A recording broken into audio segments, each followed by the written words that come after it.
Afternoon students. फिर students हम first chapter पढ़ चुके हैं, सेकंड स्टार्ट करते हैं। All together. ऑल टुगेदर मतलब हम सब साथ में क्या क्या काम करते हैं, क्या क्या हमको चाहिए, हम किस तरह रहते हैं, ये सब आपको बताएंगे।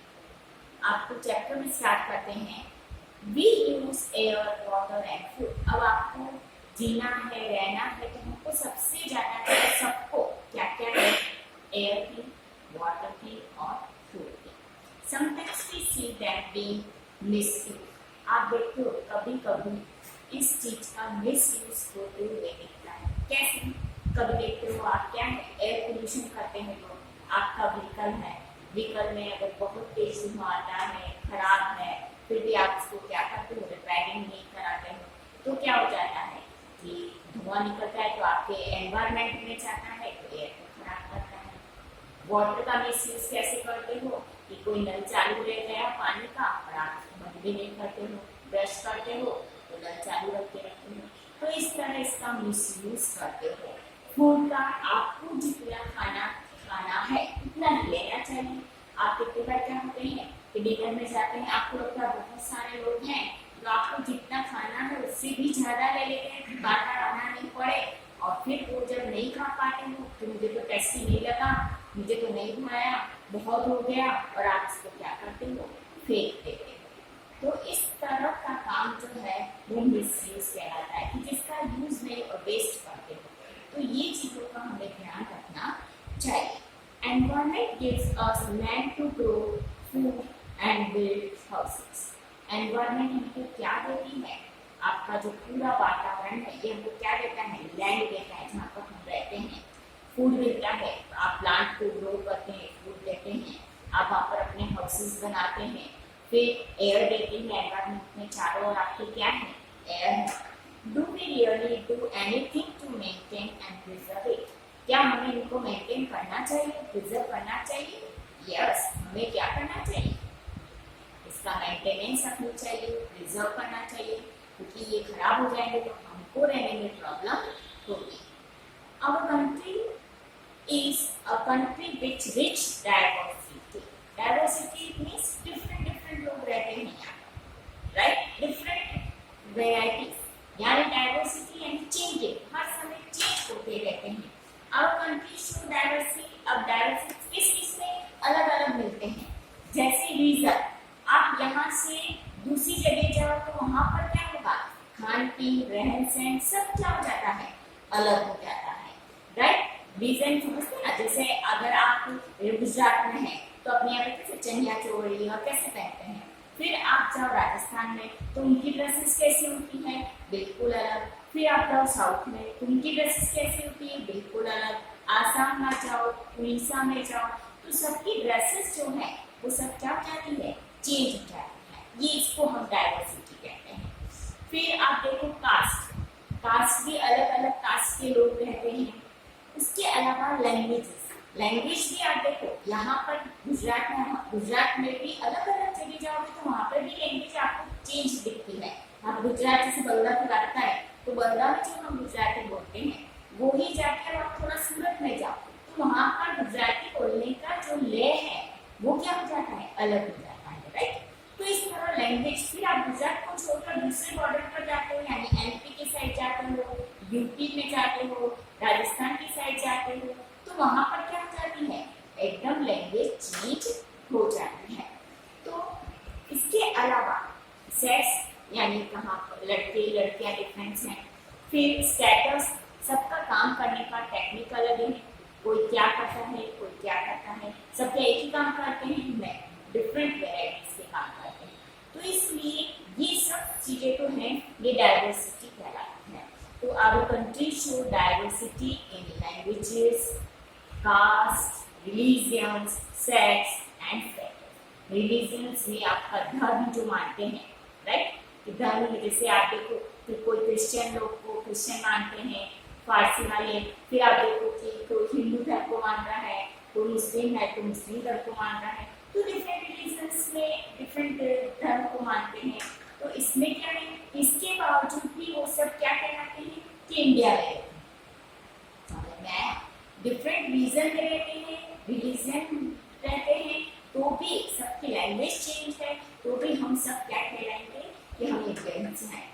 में आया। फिर आप देखो, although this diversity are there, even they are provided with equal facilities.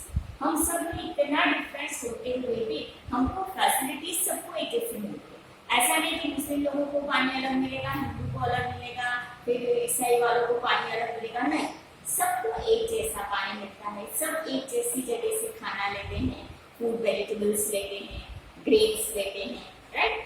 तो इनमें हमें सबको इक्वल प्रोवाइड देते हैं, सब चीज की इक्वल प्रोवाइडेशन मिलती है। We should think about where this facilities are divert from. अब हम देखते हैं कि ये फैसिलिटीज कब डाइवर्स हो जाती है। Here we shall discuss about the facility we are getting, how much the alert regarding them. अब हम इसको एक एग्जाम्पल की स्टोरी बताते हैं, राइट। कि एक बॉय है, once a boy named Aryan, क्या नाम था उसका? आर्यन। reached अहमदाबाद, कहाँ से आया था? अहमदाबाद से आया। nobody know where he comes from, पर किसी को भी पता नहीं था कि वो अहमदाबाद से आया है। where will he stay and what will he do to get food, वो कहाँ रहेगा, वो कहाँ से खाना खाएगा, कहाँ पर जाएगा, किसी को कुछ पता नहीं था। All our needs are fulfilled by parents. अब आपको क्या है? आपको खाना खाना है, आपको कपड़े लेने हैं, आप अपने क्या करते हो? पेरेंट्स से कहते हो और आपको सब मिल जाता है। अब इसके पास तो पेरेंट्स भी नहीं है, ये पेरेंट्स को छोड़ के आया है, अकेला है, अहमदाबाद से आया, अब कहाँ रहेगा? न कोई उसका घर है, न इसका कोई पहचान वाला है, कोई भी नहीं। But who will help this boy? अब उसको कौन हेल्प करेगा? And what will happen to him? अब उसके साथ क्या होगा? अब वो क्या करता है बच्चा कि उसके पास कोई नहीं है, कोई उसको हेल्प नहीं कर रहा है, वो अकेला है, तो वो क्या करता है कि एक रोड पर जाता है, तो उसे क्या दिखते हैं? दो पाइप, सीमेंट वाले पाइप दिखते हैं, बड़े होते हैं, सीमेंट वाले पाइप दिखते बड़े बड़े होते हैं, है ना। पानी के लिए गवर्नमेंट निकालती, गवर्नमेंट इसमें रखती है सामान, राइट। कि तो गवर्नमेंट ने क्या रख रखा था कि वो जो सीवरेज सिस्टम बनाने के लिए पाइप रख रखे थे, तो वो दो पाइप को दिखे, किसको? आर्यन को, पता चला ना।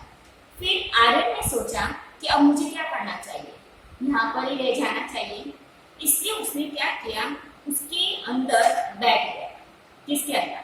सीमेंट के पाइप के अंदर बैठ गया और आराम से रेस्ट करने लगा। फिर अब उसको खाना बनाना है, तो वो लकड़ी लेके आया, राइट। और थोड़ा सा जो भी उसके पास था वो उसने बनाना शुरू किया। परेशान हो गया, अकेला था। उसके बाद उसी जैसा एक लड़का और आया। कौन? उसके जैसा ही दूसरा लड़का आया। तो उसने देखा कि तुम भी अकेले हो, तुम्हारे पेरेंट्स नहीं है, तुम अकेले आए हो, मैं भी यहाँ पे अकेला हूँ, मेरा भी पेरेंट्स नहीं है। तो उसने क्या किया, हम दोनों साथ रहेंगे। तो उन दोनों ने क्या किया, तो वो उसके साथ मिल गया। अब उसने उसको क्या हेल्प की, वो लकड़ी लाया, टेंट लगा दिया, शेल्टर बना दिया। इसलिए उसकी जो सीमेंट की जो पाइप थी उसके ऊपर टेंट जैसा लगा दिया, तो उसको गर्मी नहीं लगे, राइट, हवा नहीं आए। और उसके अंदर दोनों ने मिलकर क्या करा, खाना बनाया और दोनों एक दूसरे को हेल्प करने लगे। समझ में आई स्टोरी? अब आपको थिंक करके लिखना, समझ में आनी चाहिए आपको। मैं आपको इसके आंसर्स लिख के दूंगी, राइट। अभी आप समझते जाओगे मेरे साथ, फिर मैं आपको आंसर्स लिखूंगी। First, where would Aryan first house be? उसका फर्स्ट हाउस कौन सा था? उसका फर्स्ट हाउस कौन सा था? Cement pipe. कौन सा हाउस था? Cement pipe would be the Aryan first house. आपको आर्यन फर्स्ट हाउस भी कैसा था? तो सीमेंट पाइप का हाउस था।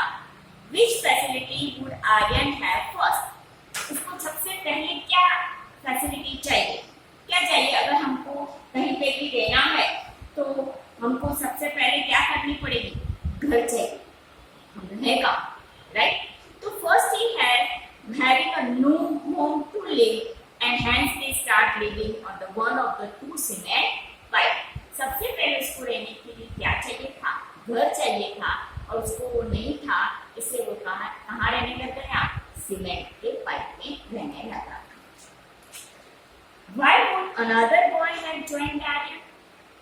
लड़का क्यों उसके साथ ज्वाइन हो गया? क्यों हो गया? क्योंकि उसके पास भी घर नहीं था, right? Another boy would also have no house to live, right? So it is joined to the Aryan. इसलिए वो भी क्या हो गया? He is joined to the Aryan. वो भी आर्यन के साथ ज्वाइन हो गया और वो भी सीमेंट के पाइप में रहने लगा। What may another boy have brought with him? अब जो दूसरा लड़का था वो उसके साथ क्या लेके आया था? वो क्या लाया था?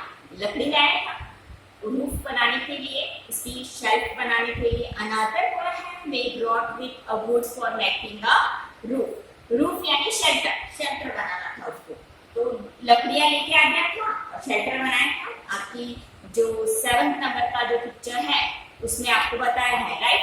सी 7 नंबर पिक्चर, 7 नंबर पिक्चर में आपको बता दिया है, ये रहा, ये बनाया ना इसके रूफ जैसा, बराबर। तो उसने क्या किया? रूफ जैसा बना दिया और वहां पर रहने लग के उसको हेल्प करने लगा। फिर था who will be benefited due to both of the boy being together। जब दोनों रहने लगे साथ में तो किसको फायदा होगा? अब हम सोचे तो किसको फायदा होगा? दोनों को ही फायदा होगा। क्यों होगा? क्योंकि दोनों ने एक दूसरे को हेल्प की है। When both the friends get live together life and they live together, दोनों एक साथ रह रहे हैं, work together, and due to which work load decreases, जिसके कारण उनका वर्क लोड क्या हो जाएगा? कम हो जाएगा। कैसे कम हो जाएगा? क्योंकि जैसे वो खाना बनाना है तो वो दूसरा उसको क्या कर रहा है? रोटी बनाने में हेल्प कर रहा है। फिर वो एक क्या कर रहा है? सफाई कर दे रहा है। फिर वो जो कपड़े हैं कपड़े साफ कर रहा है, तो दूसरा क्या कर रहा है? खाना यानी सामान खरीदने जा रहा है, तो दूसरा उसको खाना बना के दे देगा। तो इस तरह दोनों एक दूसरे को हेल्प कर रहे हैं, इससे उनका वर्कलोड भी कम हो जाएगा। नहीं तो सब काम एक को ही करना पड़ेगा। अगर हम अकेले होते हैं तो सब काम क्या करना पड़ेगा? हमको करना पड़ेगा। अगर आपके साथ अपनी सिस्टर है तो आप क्या करोगे? दोनों काम एक साथ करोगे कि भाई थोड़ा काम तू कर दे, थोड़ा काम मैं करूँगी, दोनों का काम हो जाएगा। तो ये दोनों एक दूसरे के साथ हेल्प करके रहने लगे थे। What other facility would both the friend get now? दूसरी कौन सी फैसिलिटी उनको मिले कि वो क्या करने लगे? उसको What other facility would both friend get now? अब उनको दूसरी फैसिलिटी क्या चाहिए थी? अब दूसरी फैसिलिटी क्या चाहिए थी कि ये दोनों क्या करेंगे? Do hard work। दोनों को कमाना करना पड़ेगा ना, अब अर्न करना पड़ेगा।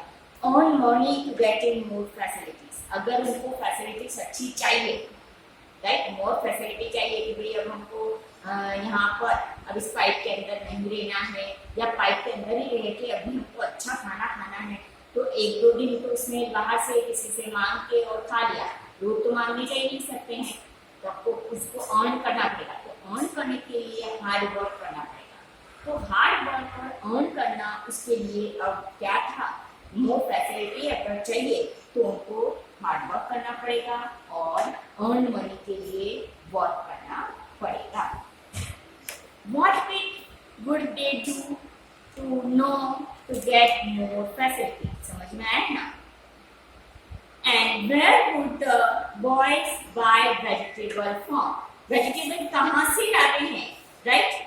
ये लोग वेजिटेबल्स कहाँ से लाते हैं कि the boys would vegetables कहाँ से लाएंगे? वेजिटेबल वेंडर्स होते हैं जिसको ग्रीन ग्रोसर कहते हैं, राइट? तो ग्रीन ग्रोसर से लाते हैं। Which things of the nature would have been utilized by both of the friends? Nature में से उसको खरीदना नहीं पड़ा तो उसको क्या चीज मिल जाती है? अब आप भी अपन खरीदने नहीं जाते हैं, यानी क्या पानी उसको खरीदने की जरूरत नहीं है, लैंड जमीन उसको खरीदनी नहीं पड़ी, वो आराम से एनवायरमेंट की वस्तु को यूज कर रहा है, पानी यूज कर रहा है, स्टोन यूज कर रहा है, लकड़ी खाना बनाना है तो लकड़ी बाहर से ले आ रहा है, ये और जो एयर लेते हैं वो भी उसको प्रोवाइड बाय द एनवायरमेंट। ये सब चीजें कौन करवाता है? एनवायरमेंट देता है हमको, नेचर देता है। इससे उसको ये चीजें खरीदने के लिए पैसे नहीं देने पड़ते हैं। समझ में आया?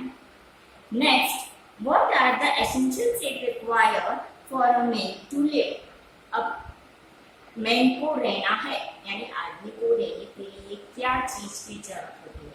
अब हम आपको पूछें तो आपको क्या चीज की जरूरत होती है? कि रोटी चाहिए, फिर खाना के लिए कपड़ा चाहिए, खाना चाहिए, कपड़ा चाहिए, रहने के लिए घर चाहिए, राइट? तो a man live required essential things like food, clothes, house, air, right, and many other things. ये सब चीजें हमको क्या चाहिए? रिक्वायरमेंट है, ये हमारी जरूरत की चीजें जो हमको एसेंशियल चाहिए. How would this boy keep clean the area around their house? वो उसके घर के रूम को, मतलब जो उसने पाइप रखा है उसको कैसे साफ करता था? तो हम सोचे तो कैसे साफ करेगा? तो उसके पास ब्रूम लाइक कोई थिंग्स होगी जिससे वो क्या कर देगा, उसको साफ करेगा. यानी ब्रूम यानी झाड़ू, झाड़ू जैसा कुछ उसके पास होगा, या कपड़े से झाड़ू बना के उसको क्या कर देगा, उस पाइप को वो साफ करेगा. इस तरह उसको क्या करनी पड़ेगी, क्लीनिनेस लानी पड़ेगी. समझ में आया? आपको मैंने सब क्वेश्चंस बता दिए. ये क्वेश्चंस आपको लर्न करने हैं. स्टोरी समझ में आई इसकी? चलो, मैंने आपको क्या किया है कि क्वेश्चंस जो है वो आपके बुक में ही है. थिंक एंड से पेज नंबर 12, उसके आंसर्स मैंने आपको लिख के दिए हैं. तो वो आंसर आपको इसमें से देख के लिखने हैं. यस, ये आपका होमवर्क. कितने क्वेश्चन आंसर्स हैं?